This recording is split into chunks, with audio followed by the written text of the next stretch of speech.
Bismillahirrahmanirrahim. Assalamualaikum warahmatullahi wabarakatuh. Alhamdulillah, wassalatu wassalamu ala rasulillah wa ala alihi wa sahbihi wa mawalah wa la hawla wa la quwwata illa billah. Asyhadu an la ilaha illallah wahdahu la syarika lah. Asyhadu anna Muhammadan abduhu wa rasuluhu amma ba'd. Allahumma la ilma lana illa ma 'allamtana, Allahumma 'allimna ma yanfa'una wa zidna ilma. Allahumma ja'al ma nata'allamuhu hujjatan lana la 'alaina, Allahumma amin. Ma'asyiral muslimin, hadirin yang dimuliakan oleh Allah, alhamdulillah kita bersyukur kepada Allah Azza wa Jalla. Allah mudahkan kembali kita semua duduk di majelis ilmu membahas agama kita. Kita berharap kepada Allah semoga Allah istiqamahkan kita semua dan semoga Allah memberikan semua yang Allah sediakan bagi para penuntut ilmu. Amin ya rabbal alamin. Baik hadirin yang dimuliakan oleh Allah, di pertemuan yang kemarin kita sudah bahas fikih mandi ya. Kita sudah bahas fikih mandi besar, mandi junub. Bagi yang tertinggal dan ingin memahaminya silahkan, sudah diupload mana? Sudah diupload. Nah. Baik, sudah kita jelaskan di pertemuan yang lalu terkait dengan fikih mandi ya. Mandi junub. Mandi junub. Baik, kita bahas sebelum kita lanjut ke fikih tayammum, ada pembahasan yang tersisa ya sedikit hadirin terkait dengan junub. Terkait dengan apa? Dengan junub atau hadas besar ya. Jadi ada hukum-hukum yang muncul dari orang yang junub. Yang pertama hadirin yang dimuliakan oleh Allah, orang yang junub atau orang yang punya hadas besar tidak boleh menyentuh mushaf Al-Qur'an. La yajuzu lahu massul mushaf. Tidak boleh menyentuh mushaf Al-Qur'an. Berdasarkan sabda Nabi sallallahu alaihi wasallam, la yamassul mushaf illa tahir. Tidak boleh menyentuh mushaf Al-Qur'an kecuali orang yang tahir, orang yang bersuci. Nah, di sini diriwayatkan oleh Imam Malik dalam Muwatta'nya dan juga Imam Hakim dalam Mustadraknya dan disahihkan oleh Syekh Nasir di dalam kitab Irwaul Ghalil. Tapi perlu diingat yang tidak boleh itu adalah mushaf, Pak ya. Saya tekankan, mushaf Al-Qur'an itu yang isinya cuma Al-Qur'an saja, tidak ada terjemahannya. Bukan tafsir Al-Qur'an. Kalau tafsir boleh tidak masalah, meskipun kita dalam keadaan tidak punya thaharah, maka ya boleh saja baca tafsir ya. Tidak masalah. Kemudian boleh kalau seandainya seseorang dia pakai sarung tangan contohnya. Wanita contohnya dia punya hadas besar, dia lagi haid, dia nggak boleh nyentuh mushaf Al-Qur'an langsung. Tapi kalau seandainya pakai sarung tangan atau pakai kerudungnya ya, dia bukanya pakai kerudung dia contohnya gini ini, meskipun agak sulit, maka tidak masalah. Yang tidak boleh itu kalau menyentuh langsung. Dan saran saya pakai aplikasi ya supaya nggak sulit, karena aplikasi itu bukan Al-Qur'an. Artinya HP di itu tuh. Dia bukan mushaf bahasanya. Di mushaf itu lembaran-lembaran. Alhamdulillah ini termasuk solusi bagi orang-orang yang punya hadas besar kayak perempuan ya. Perempuan yang junub atau haid, nifas, ya dia bisa melalui HP baca Quran. Kemudian tidak boleh tawaf, ya jelas ya. Tidak boleh sholat maksud saya. Tidak boleh sholat. Ada orang dia sadar dirinya junub atau punya hadas besar terus dia sholat, maka dia telah jatuh kepada dosa besar. Bahkan Imam Ahmad rahimahullah sampai memvonis secara umum ya, orang ini bisa kafir. Kenapa? Karena istihza, mengolok-olok agama. Udah tahu dia berhadas besar tapi malah apa? Malah sholat. Nah, ini kelakuan orang-orang yang menyembah syaitan, kelakuan orang-orang yang mereka menyembah syaitan, biasanya mereka seperti ini. Tapi yang sahih yaitu dosa besar saja. Dosa besar saja. Sehingga dihindari. Kemudian tawaf. di Ka'bah ini pun tidak diperbolehkan bagi orang yang berhadas besar. Tidak diperbolehkan. Adapun hadas kecil sudah kita bahas di pertemuan yang lalu, yang sahih boleh tidak masalah. Yang sahih boleh tidak masalah dan sudah kita jelaskan dalilnya. Baik, begitu juga orang yang junub, hadirin yang dimuliakan oleh Allah. Sebagian ulama mengatakan tidak boleh menetap di masjid. Tidak boleh menetap di masjid. Kecuali dia bersuci, dia bertoharoh untuk meringankan hadasnya, maka tidak masalah. Kalau ada orang dia junub, kemudian dia masuk masjid, dia menetap di situ, maka ini sesuatu yang terlarang.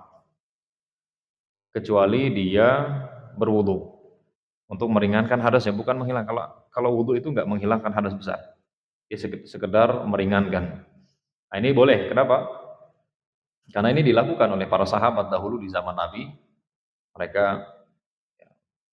tinggal di masjid gitu ya, ada yang junub dan mereka sebelum istirahat atau tidur mereka wudu terlebih dahulu.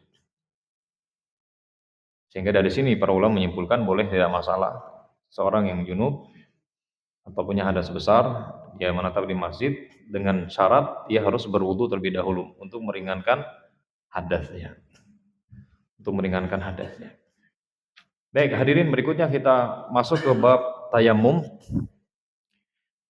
Bab tayammum. Nah, ini penting untuk kita bahas karena namanya kondisi ya, kadang-kala kita tidak menemukan air atau sakit sehingga kita butuh sekali dengan ilmu ini. Baik, hadirin yang dimuliakan oleh Allah, tayammum secara bahasa artinya adalah menuju ya. Tayammum itu secara bahasa artinya menuju atau bermaksud. Ini secara bahasa. Jadi tayammum itu kan bahasa Arab. Nah, kalau ditranslate ke bahasa kita atau dimaknai ya, diterjemahkan gitu ya, artinya adalah bermaksud. Makanya kalau ada orang ngomong tayammumtul Ka'bah, artinya saya mau ke Ka'bah, saya bermaksud menuju Ka'bah. Jadi bukan mau mentayamumi si Ka'bah secara syariat. Ini secara bahasa.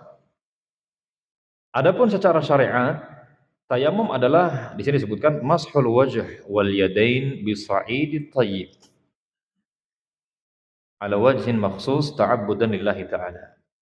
Tayammum adalah mengusap wajah dan kedua tangan. Tayammum adalah mengusap wajah dan kedua tangan dengan sa'id. Dengan apa? Dengan sa'id yang suci. Nanti saya akan jelaskan ya sa'id apa maknanya. Secara umum tanah bisa, debu bisa. Sebagian ulama atau sebagian kitab mereka mendefinisikannya dengan turab langsung.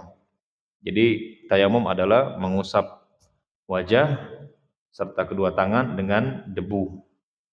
Dengan apa? Dengan debu. Dalam rangka beribadah kepada Allah Subhanahu wa taala. Jadi ini yang dimaksud dengan tayammum. Baik, hadirin yang dimuliakan oleh Allah, tayammum ini adalah rukhsah. Jelas ya disyariatkannya, dan tayammum ini adalah rukhsah alias keringanan dari Allah Subhanahu wa taala untuk hamba-hambanya. Dan ini kekhususan umat Islam, Pak. Tayammum itu hanya dimiliki oleh umat Islam, disyariatkan untuk umat Islam saja. Umat-umat terdahulu tidak ada. Ya. Umat-umat terdahulu tidak ada. Jadi subhanallah merupakan kekhususan umat Nabi Muhammad sallallahu alaihi wasallam. Baik, dalilnya ya, cukup banyak ya. Di antaranya firman Allah Subhanahu wa taala dalam surat Al-Maidah, "Falam tajidu ma'an fatayammamu sa'idan thayyiba." Jika kalian tidak mendapatkan air, maka bertayamumlah dengan sa'id yang baik atau yang suci. Ini dalil jelas sekali dari firman Allah Subhanahu wa taala yang menunjukkan disyariatkannya tayammum. Baik. Dan dalil pendukungnya adalah ijma'. Bahkan ini yang menjadi inti gitu ya. Kalau ada suatu perkara disepakati oleh para ulama akan kebolehannya atau keharamannya, sudah Pak, kita nggak bisa ngomong lagi sih. Kalau ijma' sudah selesai, sudah pasti sahih. Karena nggak mungkin ijma' itu tidak dilandaskan Al-Quran atau hadis. Jadi kalau ada ulama mengatakan ini ijma dan betul ya sahih, dia menukilkan ijma itu betul-betul nyata, jelas ada ya di kitab apa contohnya, maka ya sudah betul berarti. Tapi kadangkala sebagian orang sekedar ngomong ijma tapi apa? Tidak benar ya. Adapun tayamum jelas sekali, ijma sepakat para ulama akan disyariatkannya. Disyariatkannya ya di dalam agama kita. Sehingga tidak ada keraguan. Nah, sekarang hadirin yang dimuliakan oleh Allah, kapan seseorang boleh tayamum? Ini kita langsung aja, Pak ya. Kapan seseorang boleh tayamum? Tentu apabila memenuhi syarat.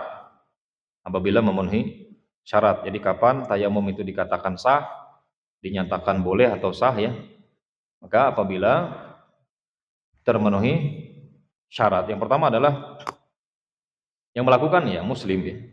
Yang melakukan adalah muslim. Jadi kalau ada orang kafir dia tayamum, maka tidak sah. Kemudian berakal. Kemudian apa? Berakal. Kalau ada orang gendeng gitu ya, orang gila tayamum, jelas ini tidak sah. Kemudian tamyiz. Kemudian apa? Tamyiz. Tamyiz adalah anak yang berumur 7 tahun. Ini. Jadi kalau misalnya ada anak di bawah 7 tahun dia tayamum ya kita katakan belum teranggap teranggap karena ibadah sang anak yang dinilai oleh syariat adalah ibadah yang dilakukan ketika dia sudah berumur 7 tahun. Sebelumnya tidak teranggap. Cuman bagus ya, yang mendidiknya, yang membimbingnya dapat pahala dan sang anak ini tentu dia akan terbiasa ya, dia punya pemahaman yang benar gitu ya karena sudah diajarkan sebelum tamyiz. Dia dapat pahala. Makanya saya ingatkan bagi anak-anak yang di bawah 7 tahun jangan sampai dia jadi imam karena belum sah. Ya, dia belum sah atau adzan. Jadi usahakan yang jadi imam meskipun hafalannya banyak dia sudah berumur 7 tahun atau 8 tahun. Intinya sudah tamyiz. Karena yang di bawah 7 tahun itu belum teranggap. Di bawah 7 tahun itu belum teranggap. Ini penting diperhatikan. Baik, kemudian hadirin yang dimuliakan oleh Allah, yang kelima atau yang berikutnya, yang keempat. Yang keempat, syarat boleh atau sahnya tayamum adalah ta'adzuru isti'malil ma. Tidak bisa menggunakan air. Tidak bisa menggunakan air. Dan ini hadirin yang dimuliakan oleh Allah, tidak bisa menggunakan air ini bisa jadi karena pertama airnya tidak ada. Airnya apa? Tidak ada. Jadi udah nyari gitu ya. Udah nyari, betul nggak ada. Maka baru boleh tayamum. Jadi harus dicari dulu, Pak. Jangan baru, wah mati air nih, nggak ada. Udah langsung tayamum, enggak. Cari dulu. Di mana? Di kamar kah, balik lagi. Ya harus ada usaha. Ya harus ada apa? Ada usaha untuk mencari di tempat yang kemungkinan besar ada air di situ. Jadi jangan sampai kita lalai. Baru aja mati air, oh terus habis di bak, nggak ada. Udah tayamum aja langsung, enggak. Usaha dulu. Cari. Ya. Cari di kantor barangkali, ya di ruangan kerja bisa jadi. Balik lagi kalau saya sudah ke masjid contohnya. Usahakan dulu. Berusaha dulu cari. Jangan langsung apa? Jangan langsung tayamum. Jadi harus dipastikan betul-betul tidak ada. Karena kalau seandainya kita lalai dalam mencari air, nah ini bisa apa? Bisa tidak sah tayamum kita. Bisa tidak sah. Sehingga harus dipastikan terlebih dahulu betul-betul tidak ada air. Bisa jadi juga tidak bisa menggunakan air ini karena apa? Karena sakit contohnya. Karena apa? Karena sakit. Kalau seandainya seseorang dia menggunakan air, ya pakai air ketika berwudu bisa menambah sakitnya atau bisa membuat lama sembuhnya. Maka ketika itu tidak masalah. Dia bertayamum. Tapi harus apa? Betul-betul hakiki, Pak ya, bukan sekedar takut-takut pengecut gitu ya. Benar-benar kalau pakai air, ini bisa parah nih, kan kita paling tahu kondisi tubuh kita. Kita paling mengerti bagaimana fisik kita. Kalau seandainya kita pakai air, ya bisa semakin parah, maka oke. Mungkin ini kasusnya di apa, di tempat yang sangat dingin ya, ekstrim dinginnya, di pegunungan contohnya. Kalau memang tidak ada alat penghangat, maka ya sudah. Kalau seandainya dia pakai air parah, ya udah dia tayamum. Tapi kalau seandainya ada alat untuk penghangat, maka dia harus hangatkan terlebih dahulu. Nggak boleh langsung tayamum. Nggak boleh langsung apa? Langsung tayamum. Jadi usahakan dulu pakai air. Airnya dingin, diangetin. Pakai kompor, pakai terserah. Terserah pakai apa aja. Yang penting anget. Kecuali memang betul-betul nggak ada. Sama sekali nggak ada. Mungkin ada di antara kita yang apa? Naik gunung. Ya, dingin sekali, nggak ada alat untuk apa? Untuk menghangatkan. Ya sudah. Kalau sana memang menggunakan air bisa apa? Bisa sakit, bisa kan ada kan? Orang sampai luar biasa ya, saking dinginnya. Maka tidak masalah ketika itu tayamum. Jangan sampai kita memudaratkan diri kita. Baik.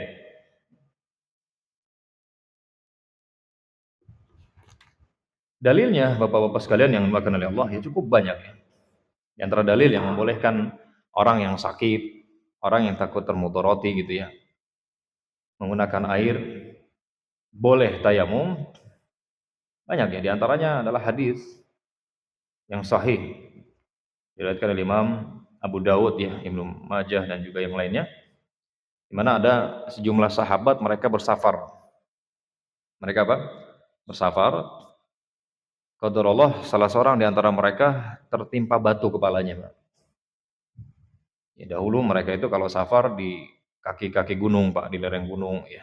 Sehingga kadangkala ada batu yang menggelinding dari atas. Ada batu menggelinding kena kepala salah seorang di antara mereka. Terluka. Ya terluka. Berlalulah, ya jalanlah mereka kemudian istirahat. Qadarullah orang yang terluka ini kepalanya istirahat, tidur ya, dia mimpi basah. Dia mimpi apa? Mimpi basah dia. Akhirnya dia ini bertanya kepada yang lain, hal tajiduna li rukhsah? Apakah kalian mendapati atau berpandangan aku ini sudah mendapatkan rukhsah? Artinya udah tayamum aja, nggak usah apa? Nggak usah mandi karena lagi sakit gitu ya, takut termudarati. Akhirnya mereka ini dengan perasaan saja Pak jawabnya. Mereka katakan enggak, kamu enggak dapat rukhsah. Lihat jawabnya bukan dengan ilmu. Akhirnya apa? Ya sudah dia ini mandi disebutkan salah famat. Dia mandi lalu mati. Dia mandi langsung meninggal dunia, enggak lama. Setelah Nabi Shallallahu Alaihi Wasallam tahu, atau ketika Nabi Shallallahu Alaihi Wasallam tahu kejadian ini, Nabi marah Pak. Nabi mengatakan qatalahumullah ala sa'alu idlam ya'lamu innama syifa'ul 'ai as-su'al. Mereka telah membunuhnya, semoga Allah ya melaknat mereka. Kenapa mereka tidak bertanya ketika mereka tidak tahu? Jadi bukan malah jawab. Kalau nggak tahu, wallahu alam nanti kita tanya dulu. Mengapa mereka tidak bertanya ketika mereka tidak tahu? Sesungguhnya obat dari kebodohan adalah bertanya. Kemudian Nabi jelaskan bahwa cukup dia tayamum, nggak perlu apa? Nggak perlu mandi kalau memang kondisinya seperti itu. Nah, ini faedah besar Pak. Jadi jangan sampai kita berfatwa tanpa ilmu ya. Masalah dunia saja kita nggak berani sembarangan gitu ya. Masalah obat kita nggak paham obat, sadar diri kita nggak paham obat. Akhirnya apa? Yang nggak berani jawab. Nanti mati orang atau komplikasi ini karena ngasih obat yang salah. Kita nggak paham masalah mesin di hadapan ahlinya, ciut kita karena kita sadar kita nggak paham. Tapi banyak orang kalau masalah agama udah langsung kayak ulama besar, ahli ilmu, ya. Fala haula wala quwwata illa billah. Nah, ini penting untuk apa? Untuk diperhatikan karena kalau kita salah, Bapak-bapak sekalian dalam menjawab pertanyaan gitu ya, kita akan menanggung dosa kita karena apa? Karena begitu beraninya kita menjawab tanpa ilmu yang jelas terang benderang dan kita akan menanggung dosa orang yang mengamalkan fatwa kita itu. Maka hati-hati. Makanya berbicara agama ini bukan masalah remeh, bukan masalah enteng gitu ya. Harus apa? Harus jelas, dalilnya jelas, sahih. Nah, ini supaya apa? Supaya tidak salah.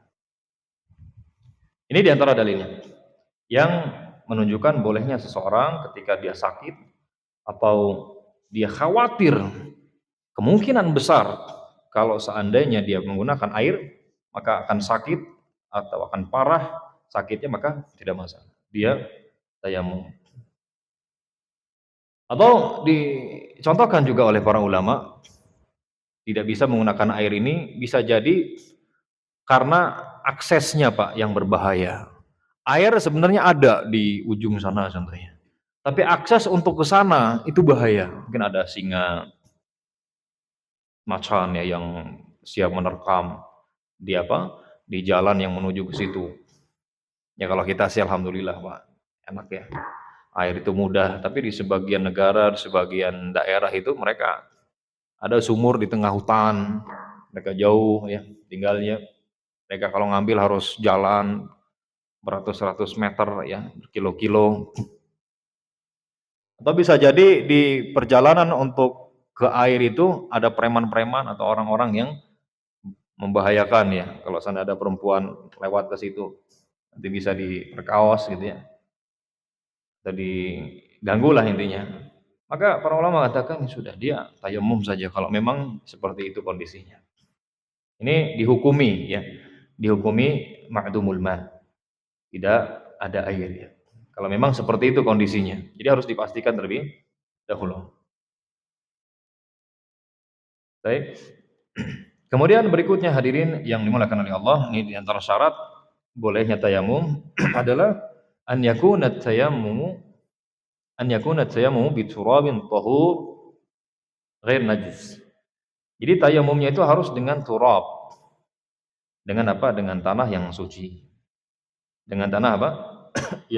yang suci atau dengan debu. Oke, saya akan rinci sedikit Pak ya terkait dengan sa'id tadi ya.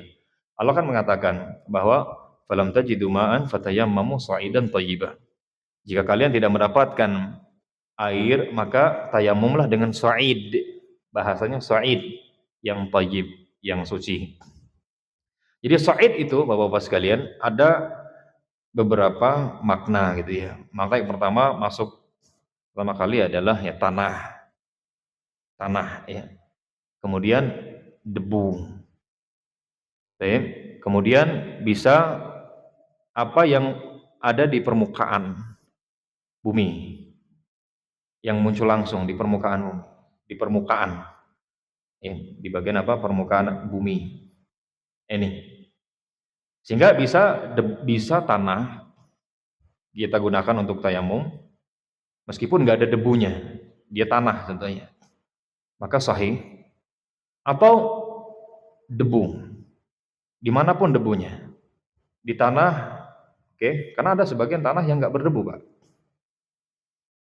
ada apa tanah merah Pak ya kemudian disiram ya bersih dia kita tayamum di situ sah dia termasuk atau bisa juga tadi debu nah debu ini mau di permukaan silakan enggak di permukaan seperti di dinding boleh tidak masalah boleh tidak apa tidak masalah Nabi SAW beliau pernah mendatangi dinding kemudian beliau bertayamum karena ada debunya dinding tersebut jadi bisa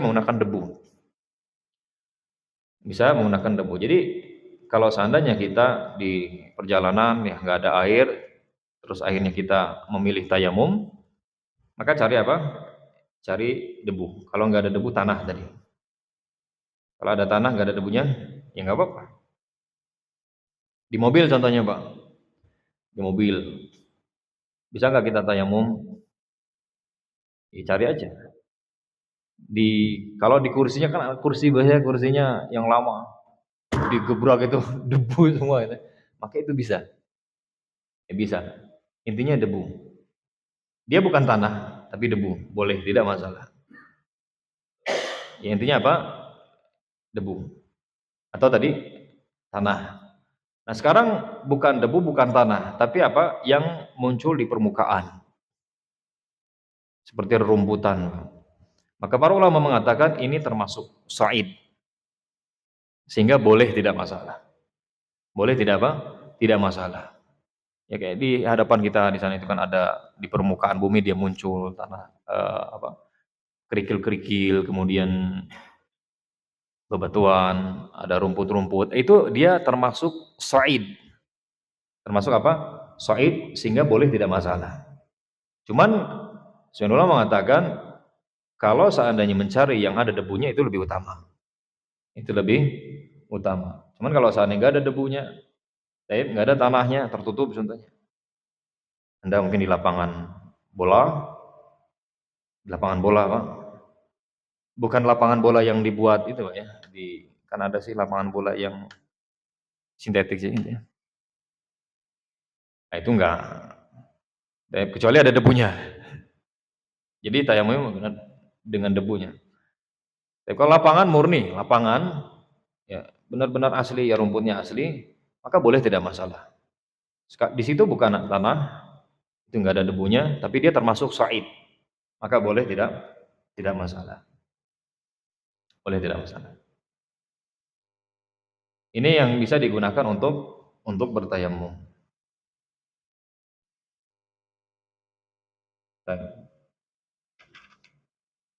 Pertanyaan Pak, kalau seandainya ada orang sakit kalau ada orang sakit, dia mungkin di rumah sakit ya. Dia di rumah apa? Di rumah sakit. Sendirian. Dia sendirian. Jalan nggak bisa, ke kamar mandi nggak bisa, buang air kecilnya aja pakai selang contohnya. Pokoknya betul-betul disitulah dia. Nah, terus gimana? Ya kan bisa diwudukan. Iya, kalau ada keluarganya. Kalau ada apa? Keluarganya. Kalau keluarganya mau mewudukan maka silakan.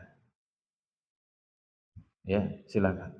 Tapi kalau seandainya tidak ada, ya suruh perawatnya untuk mewudukan. Pak, yang mukallaf itu kita. Yang diperintahkan untuk wudu itu kita, bukan orang yang mewudukan kita. Itu enggak ada. Ya, cuman boleh, tidak masalah. Oleh karena itu para ulama menjelaskan kalau memang seseorang kondisinya demikian, dia tidak ada orang yang merawatnya, dia sakit gitu ya. Kemudian tidak ada keluarga yang bisa mewudukan dia, maka dia nggak perlu nyuruh-nyuruh orang untuk mewudukan dia. Maka dia tayamum. Waduh, tayamum gimana tayamumnya? Kan bersih, ya kan? Bersih, tayam di tempat tidurnya dia bersih, digebrak-gebrakin kayaknya nggak ada debunya gitu ya. Baik, bersih Pak. Maka jika Pak, tolong diingat, jika wudhu tidak bisa, tayamum tidak bisa, para ulama menyatakan bahwa ya sudah dia sholat sesuai dengan kondisi dia seperti itu. Gugur kewajibannya. Gugur kewajiban taharah darinya. Ini pernah kita contohkan ya seperti orang di tempat terjadi perang Pak ya, dia diikat. Dia di apa? Diikat. Dimasukkan ke ruangan, pokoknya diikat sudah. Tapi dia tahu nih, ini masuk waktu zuhur. Dia tahu. Dia mau wudu, gimana mau wudu? Mau diikat. Airnya juga nggak ada. Oke, dia mau tayamum. Sama juga, mau tayamum gimana tayamum? Orang diikat. Kan dia jedotin mukanya gitu. Terus gimana dong? Ya sudah. Dia sholat, ya sesuai dengan kemampuannya. Dia berisyarat sholatnya. Terus gimana wudunya? Gimana tayamum? Gimana taharahnya intinya? Maka gugur. Ya, para ulama menyatakan gugur ya taharah dari dia. Jadi la wajiba ma'al ajzi. Ya, tidak ada kewajiban apabila memang tidak mampu. Ya, jelas Pak ya gambarannya kan diikat gimana lagi? Diikat. Baik, demikian juga kasus tadi orang yang sakit. Ya, orang yang sakit. Nggak ada yang ngerawat. Aduh, langsa banget ya udah sakit nggak ada yang ngerawat. Makanya Pak usahakan nih selagi masih produktif bikin anak yang banyak gitu ya. Kemudian perbaiki hubungan dengan keluarga, sayangi mereka, jaga hubungan, ya, jaga silaturahim. Karena biasanya orang-orang semacam ini hubungannya bermasalah dengan keluarganya. Baik, jadi ini kita ingat, kadang kita ini karena masih roso gitu ya, masih jag-jag gitu, orangnya masih kuat. Ini apa? Nggak menjaga hubungan, nggak ingat bahwa ada masa kalau memang umurnya panjang, ada masa di mana dia lemah, ada masa di mana dia sakit-sakitan. Siapa yang akan merawat dia? Kalau bukan orang-orang terdekatnya, anaknya kah, istrinya atau keluarganya. Makanya kita jaga hubungan. Jangan sampai seperti tadi ya. Baik hadirin yang dimulakan oleh Allah, kita masuk ke mubtilatut tayamum, pembatal tayamum, Pak. Pembatal tayamum. Baik, intinya Pak di sini yang membatalkan tayamum adalah yang membatalkan wudu. Pembatal tayamum itu pembatal wudu. Terserah bolak-balik lah, membatal wudu itu juga pembatal tayamum. Jadi apa yang membatalkan wudu maka itu membatalkan tayamum. Buang angin batal. Coba lagi. BAB batal, jima batal. Nah ini membatalkan apa? Membatalkan tayamum. Nah kemudian berikutnya adalah hilangnya apa? Wujudul ma, adanya air. Adanya air. Ini kalau seandainya tayamumnya karena tadinya nggak ada air, kemudian ada air. Tidak ada air, sudah dicari qadarullah, sudah tayamum, ternyata ada. Tentunya ada orang bawa air ya tiba-tiba. Atau tiba-tiba hujan. Maka tayamumnya batal. Tayamumnya apa? Batal. Nah, sekarang pembahasannya kalau seandainya orang lagi sholat, Pak. Lagi apa? Lagi sholat. Dia tayamum terus dia sholat. Kalau sebelum sholat kan jelas. Batal. Ada air soalnya nggak boleh. Bisa menggunakan air, terus ada airnya, nggak boleh kita tayamum. Karena aduh lagi malas kena air tayamum aja. Ini agama ini malas ya. Baik, sekarang kalau lagi sholat terus hujan, berarti tayamum. Terus gimana? Oh, kita katakan ya batal. Ya batal. Baik. Jadi pembatal toharoh itu Pak, mau di luar sholat, mau di dalam sholat, membatalkan. Membatalkan. Kayak wudhu, kayak hadas ya. Pokoknya mau di dalam sholat, di luar sholat batal. Mau di saat wudhu, di luar wudhu batal. Pernah ada yang nanya, saya wudhu. Kalau udah wudhu terus buang angin kan jelas batal wudhunya. Nah terus kalau saya wudhu baru nyampe kuping, terus buang angin, apakah saya lanjut? Enggak, ulang lagi. Karena pembatal wudhu itu ya mau di luar, mau di dalam wudhu ya batal ya. Gitu. Jadi ini batal. Kalau lagi sholat. Nah sekarang kalau udah sholat, selesai sholat, ada air. Ada apa? Ada air.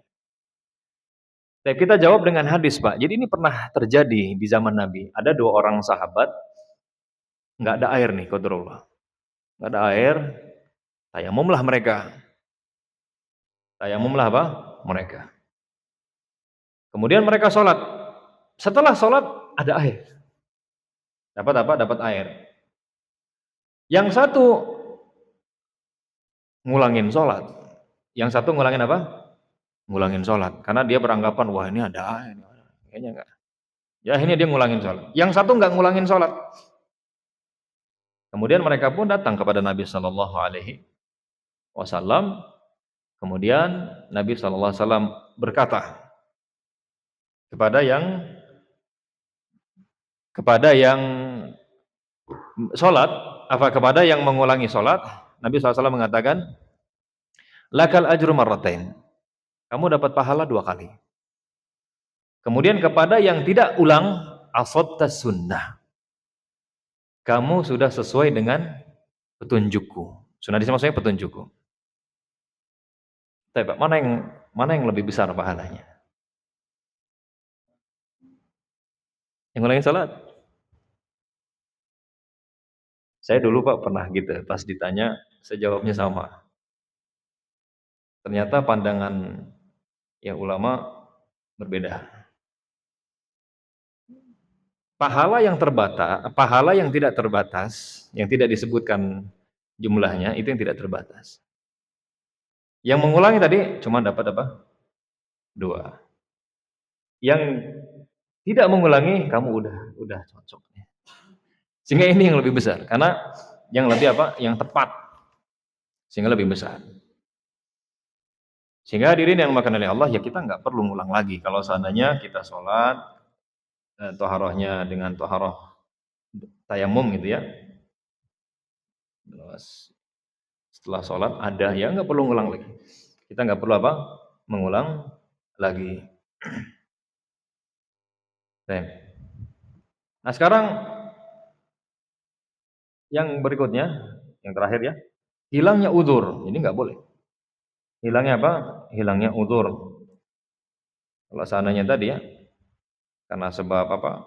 Sebab sakit ya, ketika sudah sembuh ya nggak boleh tayamum lagi. Ketika mau ke tempat air ada harimau, ternyata harimaunya udah apa? Udah ketangkep, ya sudah nggak boleh lagi. Jadi udah hilang udzurnya. Ini pembatal tayamum. Nah sekarang tata caranya, hadirin yang dimuliakan oleh Allah. Tata cara tayamum ada 2. Jadi ada 2 hadis yang menyebutkan. Bisa tangan dulu, bisa wajah dulu. Jadi nggak harus tertib kalau tayamum. Nggak harus apa? Nggak harus tertib. Jadi bisa wajah dulu Pak. Ya kita anggaplah ya, kita mau tayamum gitu ya. Kita kepakan, ini kesimpulan dari hadis ya. Kita cari tempat yang ada debunya contohnya. Kayaknya ini sejadah banyak debunya. Nah, di sini banyak insya Allah Pak, nggak usah khawatir ya. Itu di lantai itu kita lihat debu itu luar biasa kalau sebelum dipel ya. Oke, kita kepakan di tangan kita, kemudian kita tiup. Ini yang dilakukan oleh Nabi, ditiup. Nah, kemudian diusapkan ke muka. Nah, kemudian tangan begini. Nah, ini cincin dibuka. Nah, ini. Udah secara zahir saja. Bagian besar saja, enggak harus ini gitu ya. Ini harus kena semua. Enggak.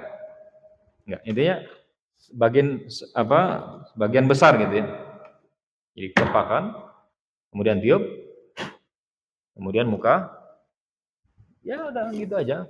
Kemudian tangan, begini. Jadi kena semua. Ini kena, ini juga kena. Begitu. Sampai ini aja. Atau bisa tangan dulu. Di hadis yang lain tangan dulu. Nabi akan tangan dulu. Ini baru muka. Jadi ada 2 cara. Itu cara tayamum. Ditiup dulu Pak ya. Jadi nggak mesti langsung, bukan kayak gitu. Ini bukan untuk mau belepotin muka, enggak. Baik. Tapi usahakan tadi ya, cari debu yang bersih, yang suci. Tapi ingat debu Pak ya.